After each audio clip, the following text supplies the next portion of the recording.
What's up, gang? How you guys doing? It is Lieutenant Sal Blue, 28-year law enforcement veteran and the author of the top 25 mistakes en route to the good life. That's right, you heard me, man. Top 25 mistakes en route to the good life. I'm coming at you today with my daily podcast. Every single day. Ups, downs, highs, lows. Feeling good, feeling bad, no matter what's going on. Failure, victories. Coming at you every day so you guys can see what happens in the day and the life of an entrepreneur, author, speaker, okay, businessman like myself, family man like myself, 2 dogs, 1 cat, 4 daughters, and a wife, right? And a son. So we are doing it, man. We are doing it and we are making it happen here every single day. And I want you guys to know, right? To know that today, once again, man, I am at it again, coming at you, just talking about transparency, man. How I'm doing it, how I'm living my life, and what is going on with me, okay? As it relates to you, of course, man, because in it, honestly, right, who really cares what's going on with me? Nobody. Listen, trust me, my closest friends don't care what's going on with me, right? They have their own lives, guys. I am trying to talk to you today so that you can understand how everything that I talk about relates to you and how you can make your life better. That's it, man. That's it. I'm out here and I'm plugging away and I'm just trying different things and new things, right? Because I finished out my 28-year career in law enforcement and I finished out on top for me, man. I did great, man. I have a pension, I'm laying back. I don't have to do too much more, but guess what?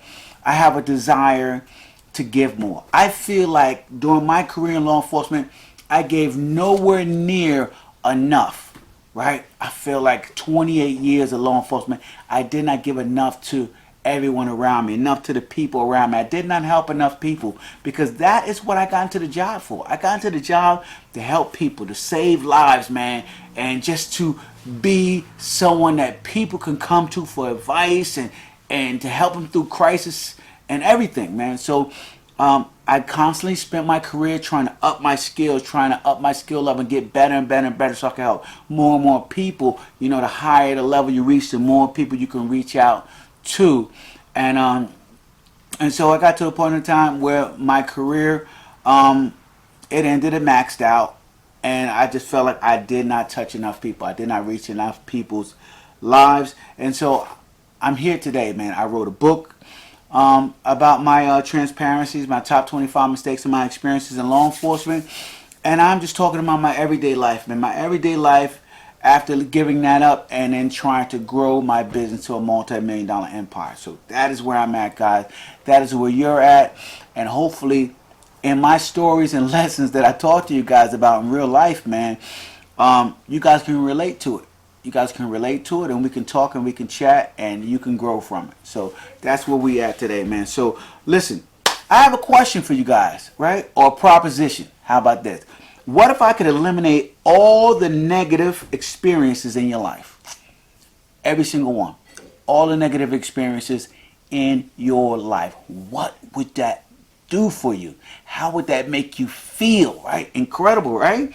Okay, so the question is, how would that make you feel? How would that proposition make you feel? I want you guys to think about that for a little bit, okay? And build on that. Build on that experience, right? Just imagine it in your life, right? You probably thinking to yourself, as I have, you know, in the past, I could sure use a stress-free life right now, right? Stress-free, no problems, doing well, man. I thought about that to myself, right? You know, how would your life be if you had no worries? Think about that, right? No worries whatsoever, man. Every day the birds are chirping and the sun is shining, man. If you like birds and sunshine, of course, right? So there you are, man. There you are. You have no worries in your life, right? So let me tell you guys something real quick. A long time ago, I had before my law enforcement days, I had a guy come along, Amway salesman, right? Amway salesman, incredibly charismatic guy, who I really enjoyed. Invited him into my home.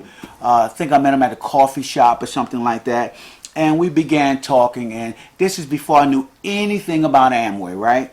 And he began talking to me about the Amway experience and how it's a bunch of group of people that's truly, truly excited and they're amped up and they get together and they make sales. They become millionaires. They do their thing and they rise to the top, right? So he gave me the best multi-level marketing speech that I've heard, man. And I was in. You know, and the reason why I was in is because he hit me with this, man. He hit me with the how would your life be if you had no worries, right? He hit me with that. And when he first asked me some 30 plus years ago, I was real naive. I was real naive to this whole experience, okay, of life with no worries, right? And so I drifted off into my imaginary land, thinking of all the great things I would experience in a life that had no worries. You know, and I was off and I was on exotic islands and planes and I was doing all of this incredible things, right? Every day. Every day I was doing them, okay? And I'm 19 years old, maybe 20 years old. And so I'm thinking of all of these things that I will be doing with my life every day for the next 80 to 100 years, right? Not thinking about any of the other stuff, right? And so that is where I was at. So when I head down that path, right? When I headed down that path of believing those experiences, believe it or not, this caused me to head down a path in my life, right? Because now, what he sparked in me was that I was supposed to be having a life with no worries, right? So when somebody tells you, you imagine your life with no worries, you actually believe that that is something that you can, a place in the life that you can reach, right? You believe that you can reach that point in your life where you have no worries. That point in your life where you have no problems, no crises, no health issues, no relationship issues, no money issues, right? Okay, no issues whatsoever. And you feel that you can reach that point in your life. So now he had me heading down a very, very destructive path. And I call it destructive because it destroyed reality as it should be in my life, because it stopped me from growing. It stopped me from growing for that short time that it did, right? And I was constantly comparing my progress to unrealistic results, right? If I achieved something, it wasn't perfect, right? Because I had to work through it. It took too much out of me. And so I was really upset about that fact, right? If I was to do something physical, like run my mile in under 6 minutes, I was dissatisfied with the experience of doing that for myself because I had to work too hard to get there, right? When I finally got into law enforcement and so I'm conquering things in the academy and doing well in my first couple of years of law enforcement, I was dissatisfied because it took a lot of work. You know, a lot of work, a lot of, effort for me to get it. It wasn't worry free. So I had an unrealistic thought pattern going on in my head about how life should be, and that was causing me to go down a very dark path I call the bad life, guys. So understand that, right? What people say to you sometimes shapes how your life is going to turn out, because it changes your way of thinking. And I need to get you guys back going in the right direction when it comes to having a good life and what it truly means. See, I had no plans in place, right, for failures. I had no plans in place for obstacles, had no plans in place for hard times. So when they hit me hard, I stayed down. I stayed down on the mat, took the 10 count, man. Stayed down on the mat and took the 10 count because, hey, I didn't plan for this. I planned for a life with no worries. So if I got hit with an obstacle, obviously I was going in the wrong direction, man. So when you're going in the wrong direction, you figure, hey, let me get up and go this way. right? Because it's a little hard. I'm going through a little too much. So, and that's what I was experiencing, guys. I was experiencing that I was just going through a little bit too much in my life. So, I later learned, right, that, and this is from a mentor, right, somebody who guided me and put me in the right direction, got me going once again. And I learned, right, that the absence of negative experiences in life, right, I mean, I kind of knew it on my own, but I didn't want to believe it. But when somebody who you respect tells you, what happened is my mentor explained to me that the absence of negative experiences in life, right, do not equate to a better life. You can't get a better life through not having negative experiences. Because what happens in your life is now you don't have things to compare it to, right? And comparison is everything, right? You know, in order to have the best of highs, sometimes you need to respect the lows of the lows, you know. And I wasn't doing that because I had unrealistic views of how success was supposed to be, because I felt that life should not have any worries and you shouldn't have any problems. Now, in life, we need challenges, guys. I want you guys to know this. So I was totally wrong, and then my mentor put me on the right path, and now I know, and I'm trying to tell you guys the same thing. In life, we need challenges in order to develop, right? In order to develop into the person we need to become. Because in order to get from here, where you're at today, to over here, where you need to be tomorrow, you're going to have to go through some challenges, right? You're going to have to go through what we call growing pains. And those growing pains just mean you growing out of the immature person that you are right now. And I don't mean immature as in childlike. I mean immature as in the level of experience that you need to have in order to reach that next pinnacle of your success, of your life, of things that you want to do, right? So you need to come out of here and you need to rebirth, rehatch, evolve into something new, someone new. You almost have to die off this last person. And if you guys read my book's Top 25 Mistakes, you'll know that I told you to kill that person, right? I told you to kill that person in the past, because that person in the past, okay, cannot hold a candle to the person you need to be in the future in order to experience the life that you want, right? So in order to find happiness, we actually need, guys, we actually need challenges that come from confrontation, right? We need some form of confrontation. I know when I was coming up, I used to always tell people, especially in relationships, that I don't like confrontation. How many people have you heard this say, I don't really like confrontation, right? I don't like confrontation. The people who say they don't like confrontation are the people who don't like to grow, right? The people who don't like confrontation most of the time in relationships, it's the people that don't want to talk, right? They don't want to talk. They don't want to be exposed. They don't want to grow. They don't want to fight through the feelings that they have suppressed deep inside of them. Okay, so they don't want to peel back those layers of the onion and begin to expose themselves all the way to their core to another person. So they don't like confrontation, right? Because confrontation brings that out of you, right? You constantly have to think, you constantly have to talk, you constantly have to communicate in order to grow, man. So I say all of that to say to this, guys, I failed today.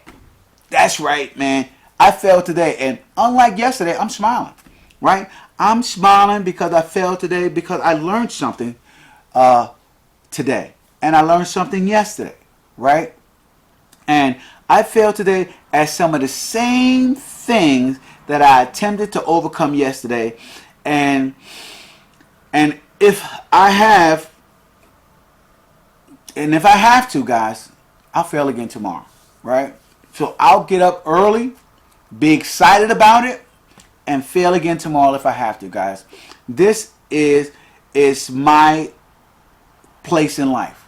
I'm going to get up every day and fail as quickly as possible to get it out the way.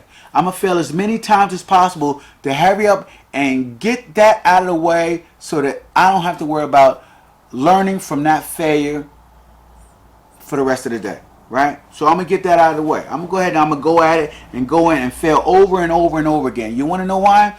Because what I'm building up is I'm building up a resilience, right? I'm building up my armor, right? I'm just each failure puts on a scar, and as that scar heals, right, that the healing becomes harder skin, and that hard skin becomes armor, guys. It becomes armor, and it makes you stronger and stronger and stronger to not be able, not to be afraid to take on challenges, right? Because I'll tell you what, when you get better, challenges get harder, right? When you learn more, challenges become greater, right? You can experience more with greater challenges. You can experience much greater happiness when you conquer much bigger challenges, right? If you are out there and you're trying to give value to as many people as possible, but you are still swimming in a small pond because you're afraid to take on challenges, you'll never get there, guys. So you need those hard moments to hit you over and over and over again, and you got to keep getting up. You got to keep getting up and going at it again and failing as many times as it takes. Who cares, man? Who cares at this point in time how many times you fail? It is that one time that you need to succeed is all that matters. And that's right. I know, guys, failure does not feel good emotionally. It doesn't. It doesn't feel good. But I'm going to tell you right? The difference between today and tomorrow's is that I will try a different approach based on what I learned today from today's failure. That's the difference, man. That is the difference. So each and every day, right, when you fail and you get knocked down and you get back up, if you threw 2 lefts and a right, then tomorrow throw 2 lefts, duck, and throw a right hook. Do something different, man. Figure something different out. But don't do the same thing. Try something different. See if something different works, man. And so that's sometimes what it takes, man. You need to go at it a different way. You need to try a different approach in order to try to succeed in what you're trying to do. And every little tweak is a learning experience, man. Every little tweak is a learning experience. And I'm going to tell you guys something, right? The method of growth is how I approach even the toughest problems in my life. And it has given me, right? It has given me everything that I have desired. But it hasn't given me everything I desired, guys. But it has provided me with everything that I need, right? Because sometimes, guys, when we are trying to get something, and you know how we are just selfish by nature, right? We're selfish by nature, and because we're selfish by nature, a lot of times when we try to get things, we don't involve other people in the process, and we don't achieve it, right? So those are things we desire, right?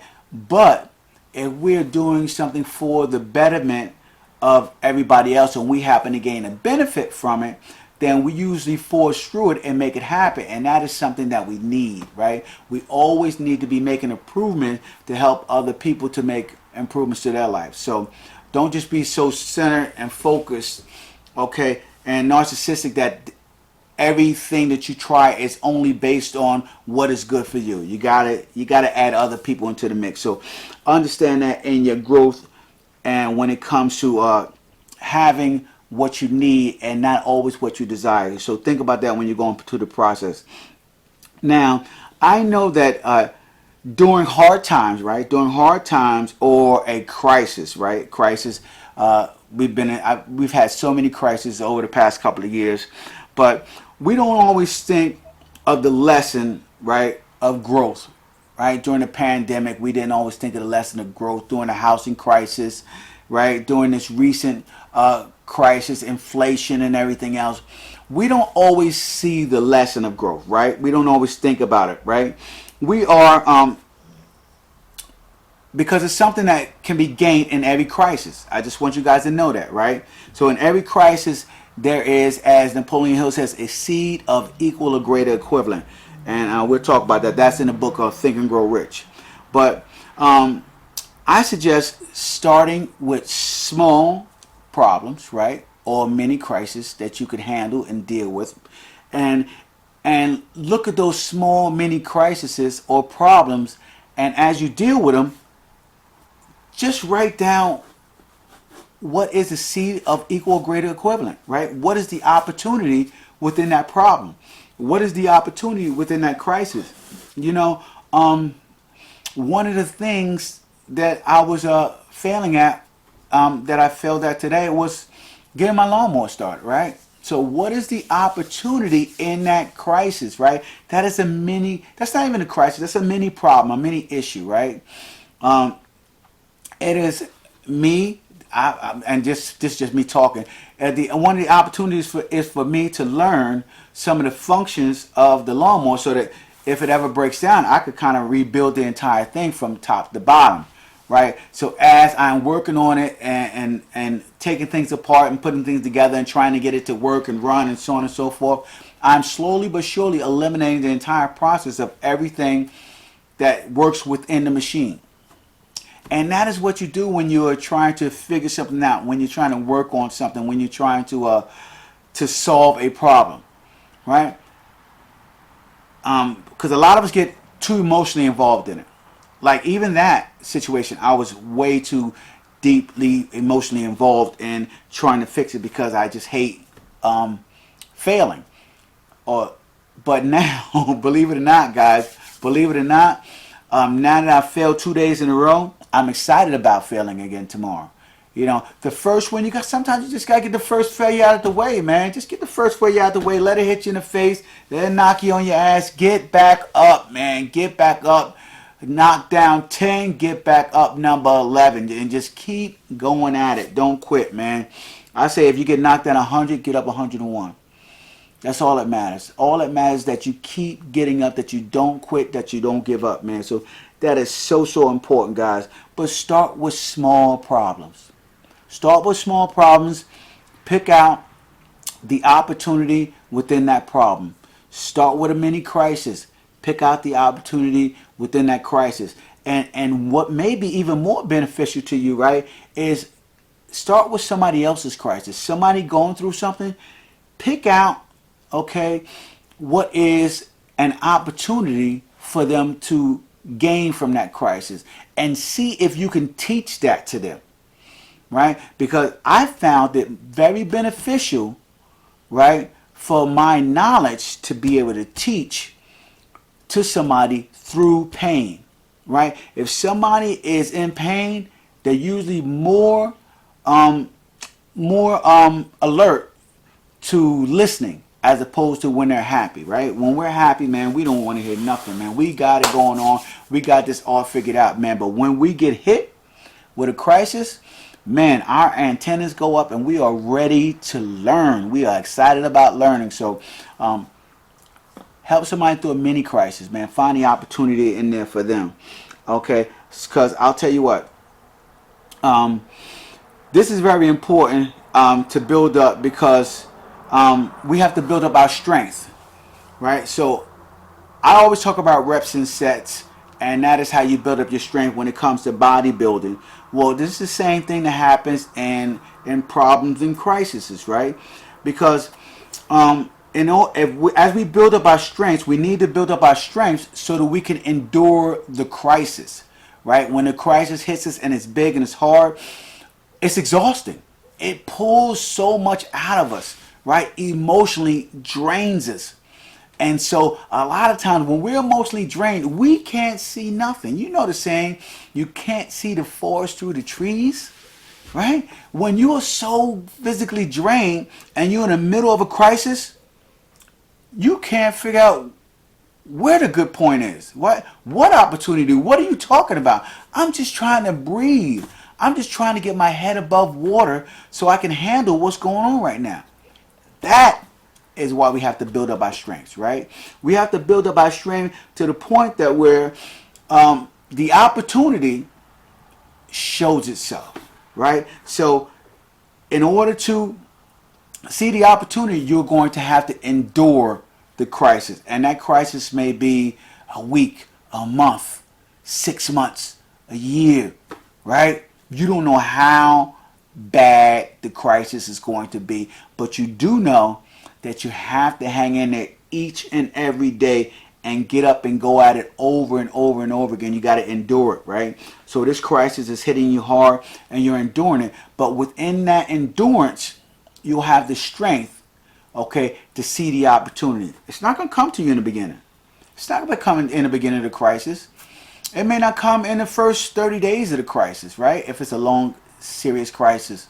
You know, for me, during the pandemic, the opportunity didn't spring itself upon me until about 4 months into the pandemic, right?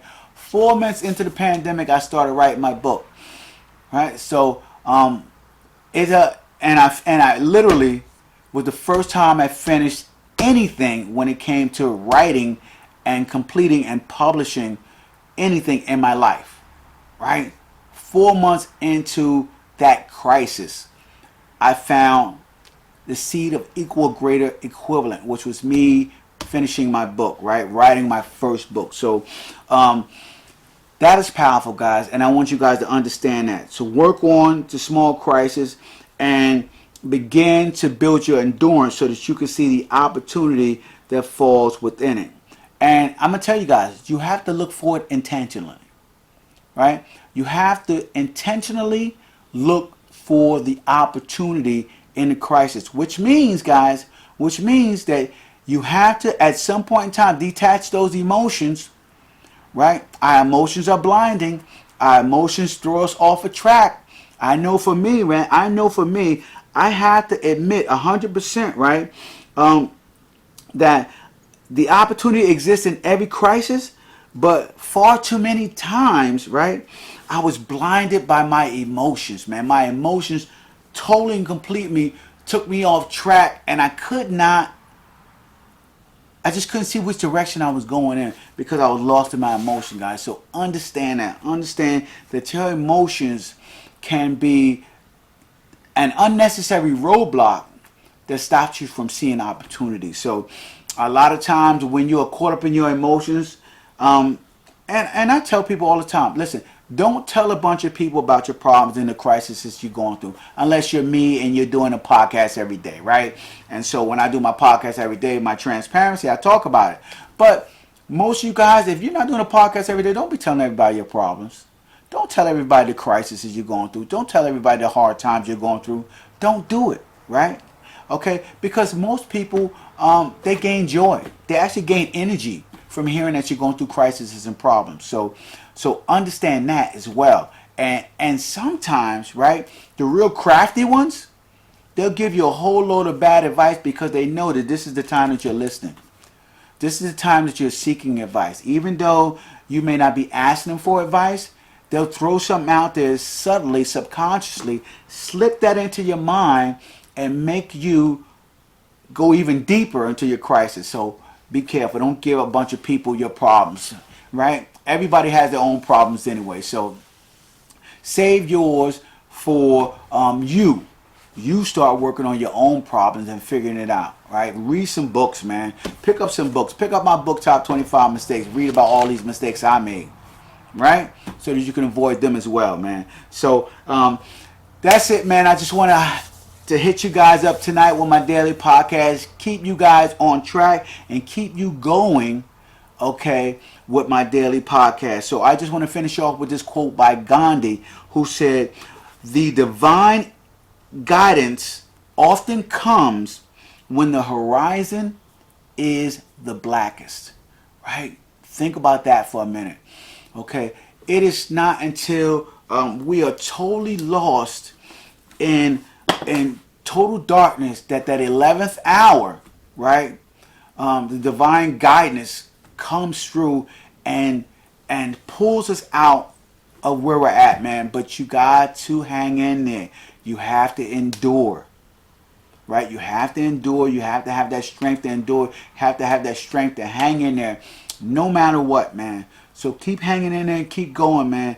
And listen, And that's it for today, man. Make sure you guys hop on over to lieutenantsoundblue.com. Pick up your copy of my book, Top 25 Mistakes, as well as the upsell of my audiobook, guys. Pick those both up. And also, man, hit me up on social media at all the social platforms: Instagram, TikTok, Twitter, Snapchat, TikTok, Facebook. Okay, I'm also on Reddit and Blogger, so check me out on both of those as well, man. And let me know your thoughts. Let me know your thoughts about my podcast, and let me know if you have any ideas of anything you want me to talk about in tomorrow's podcast or next week's podcast or anything, any above. So that is it, man. I'm wrapping it up for today. You guys have a fantastic evening. This is Lieutenant Sound Blue signing off. Good night. Deuces.